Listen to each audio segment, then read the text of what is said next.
যুগের বাংলা মাইয়ারা শাড়ি কাপড় সাইরা দিয়া জিন্সের ফুল প্যান্ট পইরা তারা হাইটা যায়, ওদের লজ্জা শরম নাই। কথা বলেন ঠিক কিনা? এ যুগের বাংলা মাইয়ারা শাড়ি কাপড় সাইরা দিয়া জিন্সের ফুল প্যান্ট পইরা তারা হাইটা যায়, ওদের লজ্জা শরম নাই, ওদের লজ্জা শরম নাই, দেখে লজ্জায় মইরা যায়। কথা বলেন ঠিক কিনা? জিন্সের একখান ফুল প্যান্ট পইরা গেঞ্জি গায়ে দিয়া বয়ফ্রেন্ড একটা সঙ্গে লইয়া রমনায় যায় ঢুকিয়া। কথা বলেন জিন্সের একখান ফুল প্যান্ট পইরা গেঞ্জি গায়ে দিয়া বয়ফ্রেন্ড একটা সঙ্গে লইয়া রমনায় যায় ঢুকিয়া। আরে মা বাপের কোনো টেনশন নাই, মাইয়ার কোনো খোঁজ খবর নাই। আরে মা বাপের কোনো টেনশন নাই, মাইয়ার কোনো খোঁজ খবর নাই, বাড়ি ফিরতে রাতের 12টা বাইজা যায়, ওদের লজ্জা শরম নাই, ওদের লজ্জা শরম নাই, দেখে লজ্জায় মইরা যায়। কথা বলেন ঠিক কিনা? আজকে মা বাবা সন্তানের খোঁজ খবর নেয় না, কোথায় গিয়েছে আমার মেয়ে, কোথায় গিয়েছে আমার ছেলে। কথা বলেন ঠিক কিনা? কষ্ট পাচ্ছেন। পর্দার আড়ালে আমার মায়েরা খেপে যাচ্ছে, মনে করতেছে কেমন হুজুর বারে আমাদেরকে সাইজ করতেছে। না, সাইজ করতেছি না,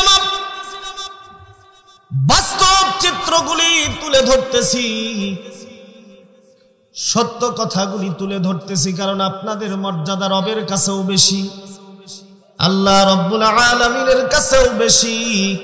আমি আব্দুল মুমিন কোন ক্রমেই আপনাদেরকে অপমান করতে পারি না, কিন্তু স্বভাব খারাপ। এখন বিষয়টা আমরা মনে করি এই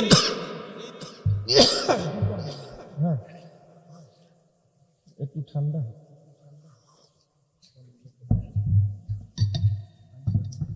তো আমরা মনে করি শুধু মা বোনদেরই দোষ, কিন্তু মা বোনদের যে গার্ডিয়ান গুলো আছে এরা আরো বড় বদমাইশ। কথা বলেন ঠিক কিনা? আমাদের সমাজে আবার মানে এমন এক ফিতনা শুরু হয়ে গিয়েছে, মোবাইলে বিয়ে হয় কি হয় না? আপনারা দেখেছেন? আরে মোবাইলে বিয়ে হয়, বাসর হয় কোথায়? কথা বলেন, মোবাইলে না হয় বিয়ে দিলা, বাসরও কি মোবাইলে হয়? কি ধরনের ভণ্ডামি আর কি ধরনের বাটপারি শুরু হয়েছে আমাদের সমাজের ভেতরে! বিবাহের নামে ধোঁকাবাজি। কথা বলেন ঠিক কিনা? বিবাহের নামে ধোঁকাবাজি। তুমি ছেলে রাখছো বিদেশে, আর এখানে মেয়েকে দেখে তুমি মোবাইলে বিয়ে পড়াইতেছো। এ বিয়ে পড়ানোর আইন তোমারে দিল কে? কথা বলেন, এ ফতুয়া তোমারে দিল কে? তুমি যে তোমার ছেলেকে বিবাহ করালে, তোমার তো ছেলে মেয়ে এক জায়গায় হলো না। কথা বলেন, বাটপারি না এটা? এক ধরনের চিটারি না? এক ধরনের ফাজলামো না? এটা বিবাহের নামে ছেলে মেয়েদের চরিত্র ধ্বংসের একটা কারখানা এবং ধ্বংসের একটা পায়তারা। কথা বলেন ঠিক কি? মুসলমান ইমানদার আল্লাহর বান্দা, আল্লাহর গোলাম। এই জন্য আমরা গোলাম কার বলতেছিলাম? জোরে বলেন কার? আল্লাহ তাবারক ওয়া তাআলার গোলাম। আমরা আল্লাহ তাবারক ওয়া তাআলার গোলাম, একমাত্র গোলাম আমরা আল্লাহ তাবারক ওয়া তাআলার। বলতেছিলাম যারা আল্লাহ তাবারক ওয়া তাআলার গোলাম হয় তাদের এই দুনিয়া এবং আখিরাতে কোনো জগতেই কোনো প্রকার ভয় নাই। যদি আল্লাহর বান্দা আপনি গোলাম হইতে পারেন রবের, তাহলে এই দুনিয়ার জমিনেও আপনার কোনো ভয় নাই, পরলৌকিক জগতেও আপনার কোনো ভয় নাই। রহম করবেন একমাত্র আল্লাহ। মুসলমান আল্লাহর বান্দা, আল্লাহ তাবারক ওয়া তাআলার গোলাম হব কিভাবে? আল্লাহর পয়গম্বর বিশ্ব নবীজি তরিকা বাতলা দিয়ে গিয়েছেন, নীতিমালা দেখায় দিয়েছেন কিভাবে আল্লাহর গোলামিত্ব অর্জন করব। আল্লাহ তাবারক ওয়া তাআলার গোলাম হব, রবের গোলামির জিনজির আমরা গলায় লাগাবো, তার নীতিমালা এবং পদ্ধতি আল্লাহর পয়গম্বর বিশ্ব নবীজি আমাদেরকে দেখা দিয়েছেন। এই নীতিমালা অনুসারে যদি আমরা রবের গোলামি করতে পারি, রাসূলের দেখানো আদর্শ অনুযায়ী যদি রবের গোলামি করতে পারি, রবের গোলামিত্ব অর্জন করতে পারি, রবের কসম আল্লাহর ওই বান্দার জন্য দুনিয়া এবং আখিরাতে কোনো ভয় নাই। জোরে বলেন সুবহানাল্লাহ। আলা ইন্না আউলিয়া আল্লাহু লা খাউফুন আলাইহিম ওয়া লা হুম ইয়াহজানুন। কে বা এটাও বাসি ফুকল লাগে? হ্যাঁ,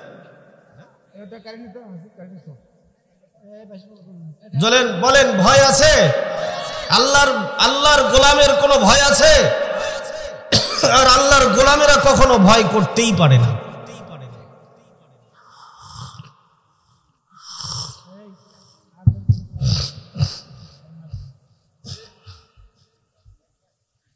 তু জিকির করি লা ইলাহা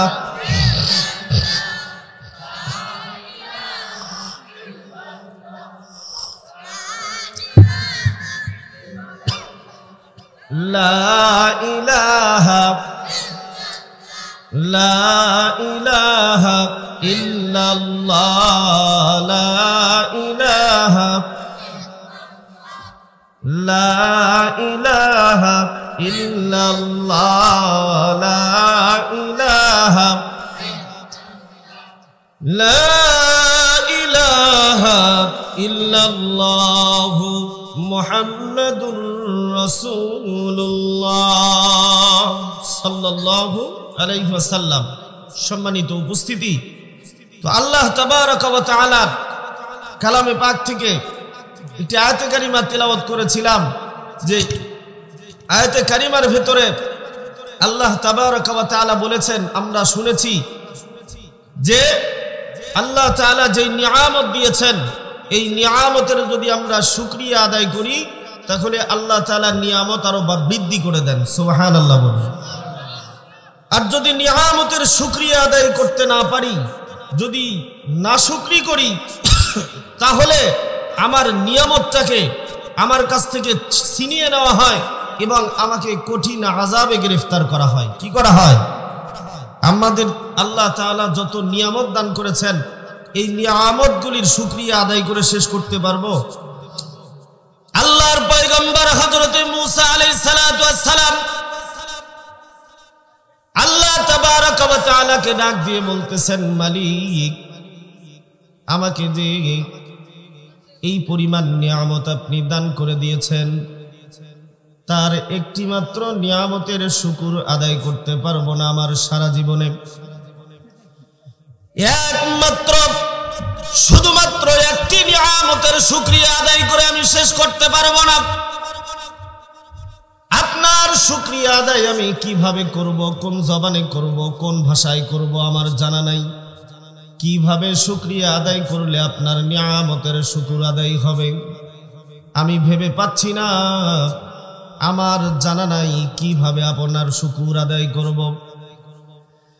মূসা আলাইহিস সালাতু ওয়াস সালাম আল্লাহ তাবারাকা ওয়া তাআলাকে যখন এই কথা বললেন, আল্লাহ তাবারাকা ওয়া তাআলা মূসা আলাইহিস সালাতু ওয়াস সালামকে বললেন, ওগো আমার পয়গম্বর মূসা, এই যে আমি আল্লাহ তাআলা তোমাকে নিয়ামত দান করে দিয়েছি, এই নিয়ামতের কথা স্মরণ করে তুমি যে জবান দিয়ে বের করলে, অপারগতা স্বীকার করলে যে আমি আপনার যে নিয়ামত ভক্ষণ করতেছি, ব্যবহার করতেছি, এই নিয়ামতগুলির শুকর আদায় করে আমি শেষ করতে পারবো না। কিভাবে আদায় করব? একটি মাত্র নিয়ামতের শুকরিয়া আদায় করে শেষ করতে পারবো না। এই যে তুমি বললে আমার যত নিয়ামত রয়েছে সমস্ত নিয়ামতের শুকরিয়া আদায় তুমি কিভাবে করবে? এইটাতেই আমি রবের শুকরিয়া আদায় হয়ে গেছে। জোরে বলেন সুবহানাল্লাহ। মুসলমান চিৎকার দিয়ে বলেন সুবহানাল্লাহ। এ মুসলমান আল্লাহর বান্দা, এর জন্য আমাদেরকে দুনিয়ার ভেতরে আল্লাহ তাবারাকা ওয়া তাআলা অসংখ্য নিয়ামত দান করে দিয়েছেন। এই পরিমাণ নিয়ামত আল্লাহ তাআলা আপনাকে আমাকে দান করে দিয়েছেন। নিয়ামত গণনা করে শেষ করতে পারবো না। নিয়ামতের শুকরিয়া আদায় করা তো দূরের কথা, একটি মাত্র নিয়ামত আমরা যেই নিয়ামতকে যদি সামনে নিয়ে আসি, এই নিয়ামতের শুকরিয়া আল্লাহর কুদরতি কদমে কিয়ামত পর্যন্ত সিজদায় অবনত হয়ে পড়ে থাকলে তারপরেও আপনার আমার শুকরিয়া আদায় হবে না। মুসলমান, সবচাইতে বড় নিয়ামত আল্লাহ তাআলা আপনাকে আমাকে আশরাফুল মাখলুকাত মানুষ বানাইছেন। কথা বলেন ঠিক কিনা? গরু ছাগল বানাইতে পারতেন,